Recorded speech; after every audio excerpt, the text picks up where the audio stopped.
Marinig ka ng sigaw mo, parang musika. Anong ginagawa mo?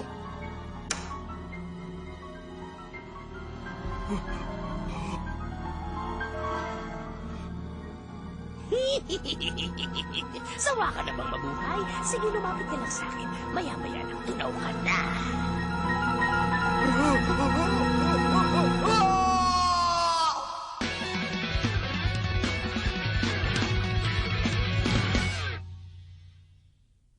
A bewildered cat.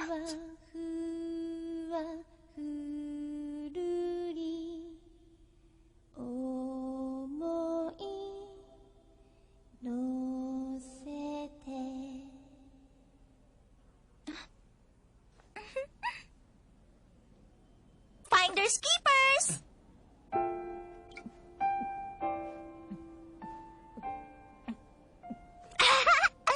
Ang sarap uminom ng gatas pagkatapos kumanta. Kung palagi kang mauupo rito nang hindi man lang gumagalaw, tutukain ng uwak yung ulo mo. Sige ka. Nagmumoon-gazing ka kasama ng pusa? Ibig sabihin, inubos ko yung gatas na para sa pusa mo? Sorry, hindi ko sinasadya. Masyado lang ako nauhaw. Pero kasalanan mo rin to dahil hindi mo ako pinigilan. At saka isa pa, kung hindi dahil sa pagdating ko, baka tinukanan ng uwak na yan ng tuktok ng ulo mo.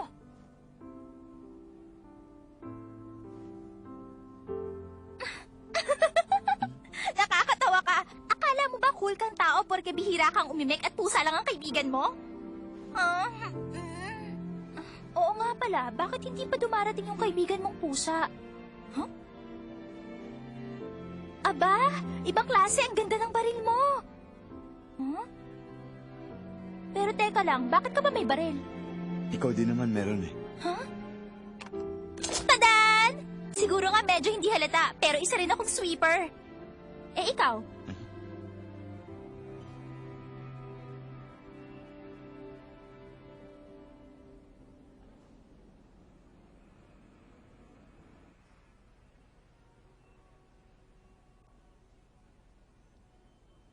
Alam ko na ang sagot. Mukhang pareho tayo. Akin na rin lang to, ah. Ang sarap! Salamat, ah. Sa tingin ko, mukhang hindi na darating yung kaibigan mo, eh. Huwag ka nang masyadong tumambay dito sa labas. Sabi ko na sa'yo, tutukain ka, eh. Sige, alis na ako.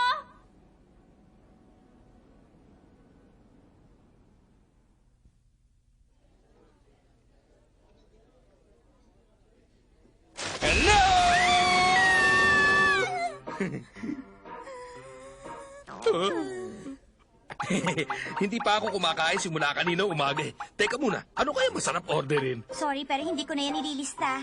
Oo naman, alam ko na yan. Pero to, libre to. Talaga, salamat. Last na yan, hindi ka na makakalibre ulit. Pwede bang ito na lang ipabayad ko? Ano naman ang gagawin namin dyan sa luma mong relo? Kung walang kita sa pagiging sweeper, baka hindi ka maghanap ng ibang trabaho. Hindi, nagkataon lang na hindi tugma sa talento ko yung naging target ko. Walang pera sa pagpapakabayani. Hindi ka ba na ba naawa sa mga anak mo? Ano? Anak? Kaya kumilos ka na. Ano? Okay ba, Manong? Bagay sa tinapay ang butter. Hindi, mas bagay yung marmalade. Hindi, mas masarap sa tinapay ang strawberry jam. Sabi niya mas masarap ang butter eh. Hindi, mas masarap ang marmalade. Marmalade ka dyan, strawberry jam ang mas masarap. Butter! Butter! Mas masarap ang keso! Tama, maghahanap na lang ako ng ibang trabaho para kumita ako.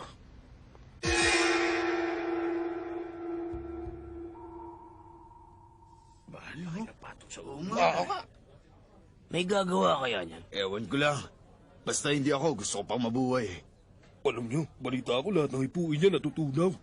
Masyado naman siya mapanganib para sa 1.8 million. Hindi, mga duwag lang kasi kayo. Huh? Tuloy kayo!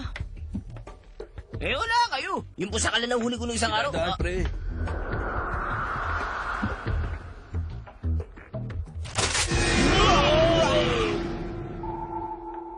Sino ba yung babaeng yun? Nakakagulat naman yun, pre.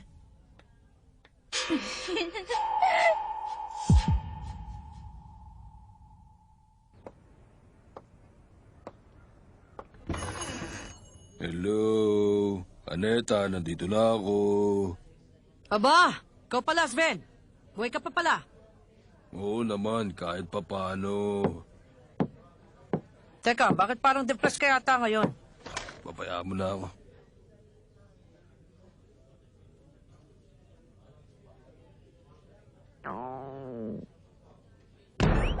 Wala pa bang trabaho para sa akin? Wala eh, kauubos lang ng malalaking target. Bakit hindi kayo nagtira? 27,000. Ito 20,000. Ito naman 15,000. Masyado naman maliliit. Ito na lang siguro. Si Tony K. 50,000. Huh?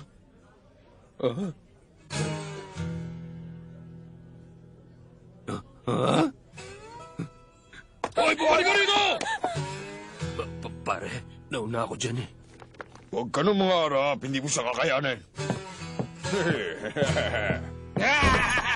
Tulungan mo ako, Mama! Hinahabol ako ng masasamang lalaki. Mama, tulungan mo ako! Huwag kang mag-alala, isa-isa ko silang sisipa.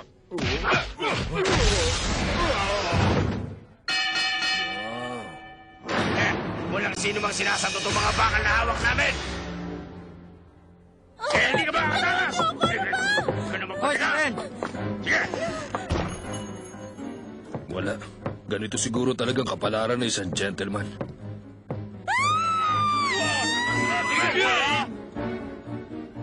Kayo lahat, lumayo kayo sa magandang babae niya. Dahil kapag hindi niyo siya nilayuan, tuluyan na mainis ang gentleman na to. Sino naman ang matandang yan? Isang matanda na gusto na yata mamaalam sa mundo. Huwag mo kami pakialaman, tanda. Wala kayong karapatan para tawagin ako matanda! Isang gentleman! Sumunod ka sa akin, miss. Magtsa muna tayo.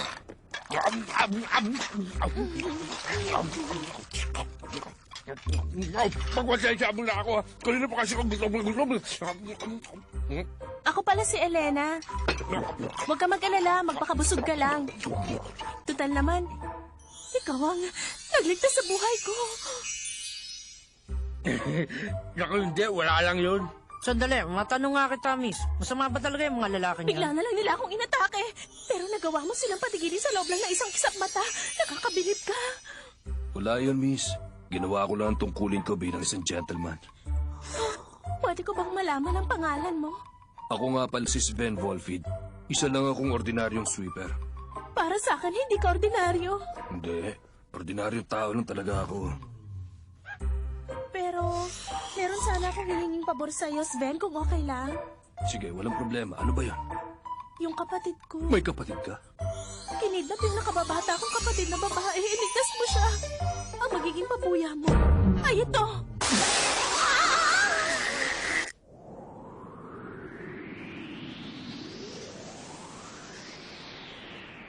Alam ko na ang sagot.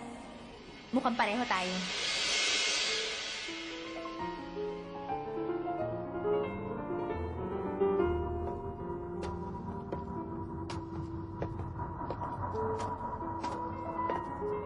Number 13. Itong bago mong mission.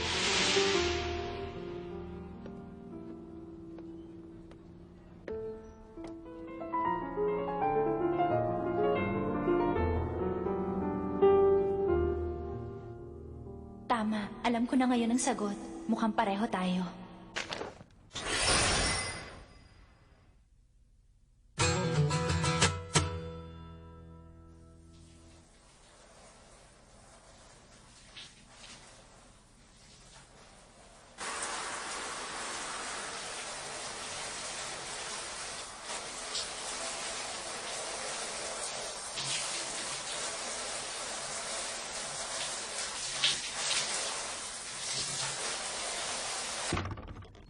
Pasensya ka na.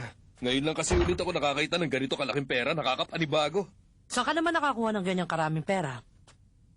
Inipon ko yan para magamit bilang ransom sa kapatid ko. Pero kung papayag ka na iligtas siya, ibibigay ko na lang sa'yo ang lahat ng pera niyan, Sven.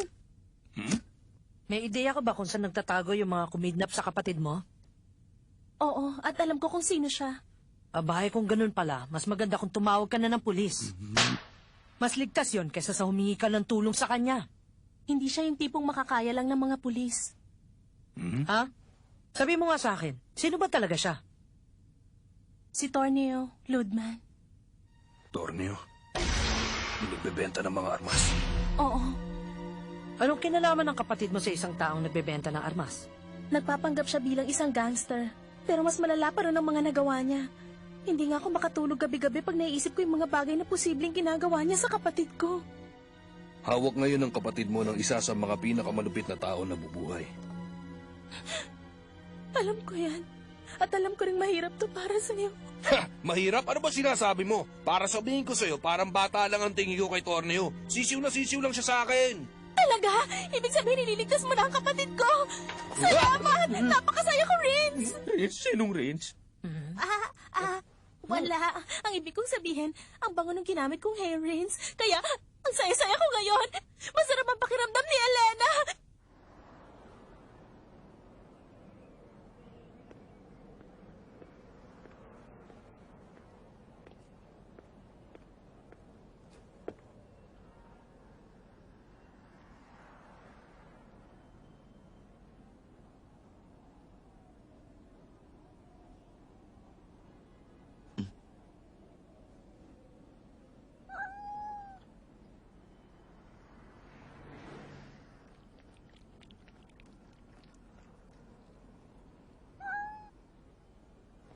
Bakit? Gusto mo pa ba? Tama na.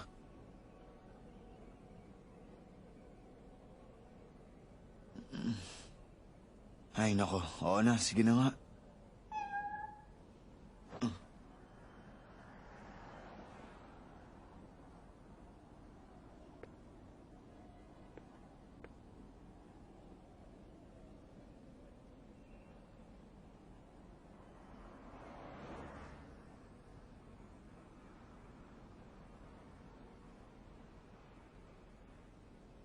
Talaga palang mahilig ka sa pusa.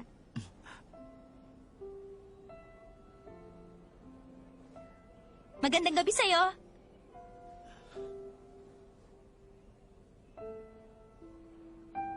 Bakit nandito ka? Pumunta ka ba rito para makita ako? Hindi. Nagbibiro lang ako. Aba, may isang bote ng gatas.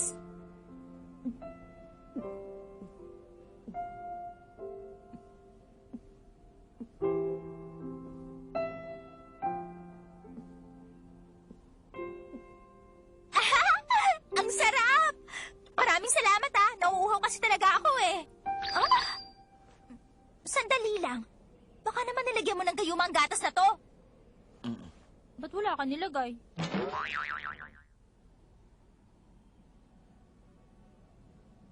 Bakit ba masyado kang tahimik? Magsalita ka naman. Mag-comment ka sa panahon o sa langit. Yung mga ganun. Bakit kakaiba ka? Huh? Kakaiba yung suot mo. Anong kakaiba? Traditional clothes to mula sa Zipang. Ang cute-cute nga eh, di ba? Hindi rin. Ano ka ba? Kahit labag sa loob mo, sabihin mo na lang ng cute para matuwa ako sa'yo! O, paano? Ang mabuti pa, lumakad na ako. Lumakad? Oo, meron pa kasi akong trabahong kailangan gawin. Sweeper ka ba talaga? Oo. Matagal na rin simula nung magkaroon ako ng malaking target. Tadan! Yan ang target ko, si Preta Ghoul. May patong sa ulo na 1.8 million. Mabagsik siyang kriminal at kulang-kulang 16 na tao nang napaslang niya. Kalaban siya ng kababaihan. Hindi lang siya basta ordinaryong kriminal. Oo, tama ka. Isa siyang halimaw. Ayon sa mga nakasaksi, naglalabas ng makamandag na laso ng mga kamay niya. Natutunaw ang anumang hawakan niya, kaya lahat ng biktima niya... Sigurado ka bang kaya mo siya? Aba? Ano ginagawa mo? Pinipigilan mo ba ako? Bakit? Nag-aalala ka para sa akin? Huwag mong mamaliitin ang kakayahan ko, pwede ba? Kaya ko siyang pabagsakin kahit nakapikit ako. Gagamitin mo ba yung baril mo? Hindi naman porket isa akong sweeper, kailangan ko na kumitil ng buhay.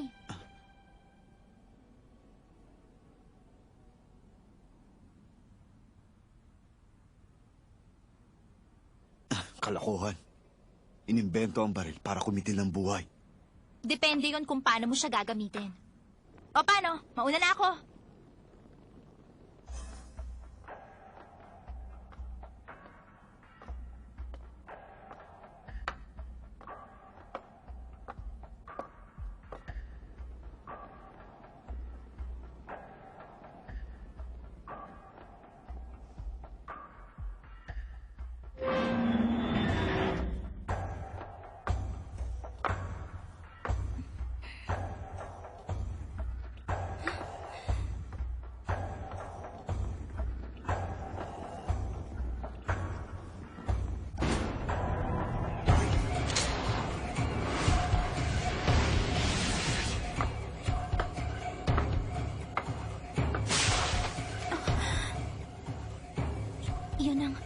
ika-17 biktima.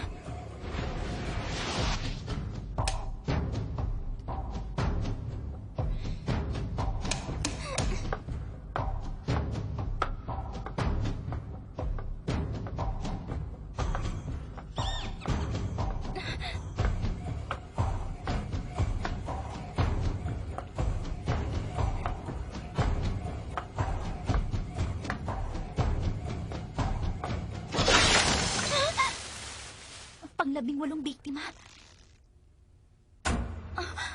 Ika-19 na biktima.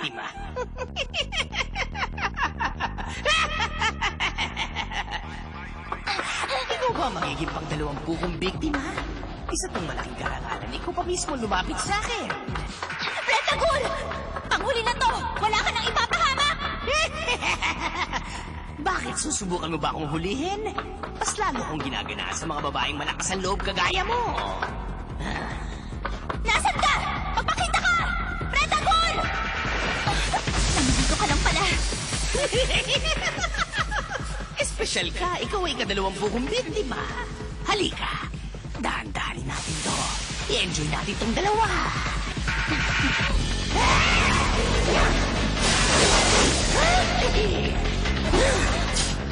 Bakit ka ba lumalayo sa akin?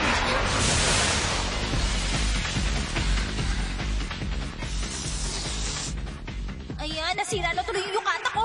Paborito ko pa naman to.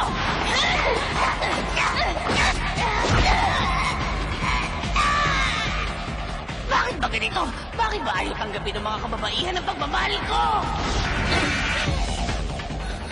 Bakit kayo ganyan? Lahat naman binibigay ko! Sige na! Tanggapin mo na ang pag-ibig ko! Hoy, Halimaw! Layuan mo ang weirdong babaeng yan. Weirdo? Sige na.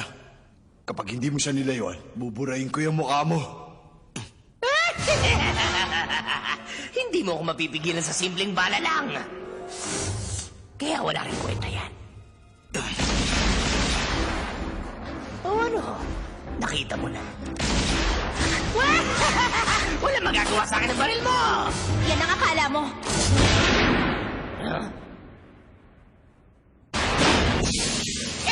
Aray ko! Naipit ako! Sa wakas, nahuli na rin si Pretagol. Bakit hindi mo siya tinapos? Oo nga, no. Bakit kaya? Siguro sabihin na lang nating, hindi ko kasi gustong gawin ang bagay na yon. Kung hindi kailangan pumaslang, edi wag gawin. Tama, yun ang sagot sa tanong mo. Hanggang sa susunod uli. Oh, huwag kang matakot. Hindi ka matutunaw pag kinamayan mo ako. Paano tayo naging pareho? Sinabi mo yun ng isang gabi. Ah, ganun ba? Teka, bakit nga ba? Siguro dahil mahilig tayong tumambay sa mga rooftop. Di ba? Huh? Ayun, kaya magkapareho tayong dalawa.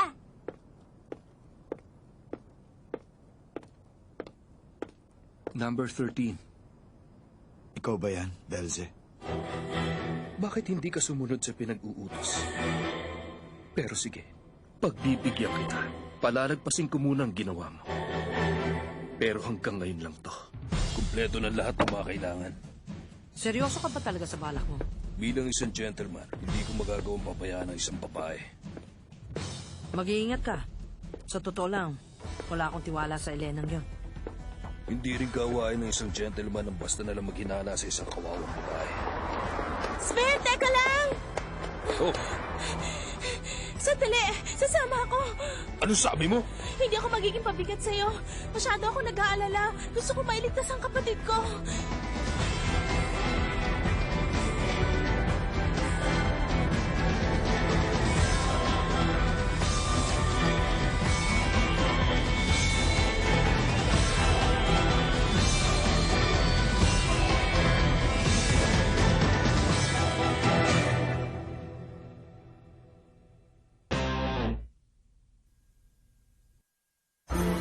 I'm infiltrating the clifftop hideout of one bad guy gangster.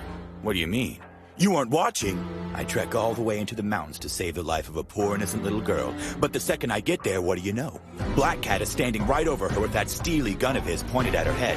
Cut that out, Black Cat, or you'll have me to deal with. Don't you even have a heart in that cold black chest of yours?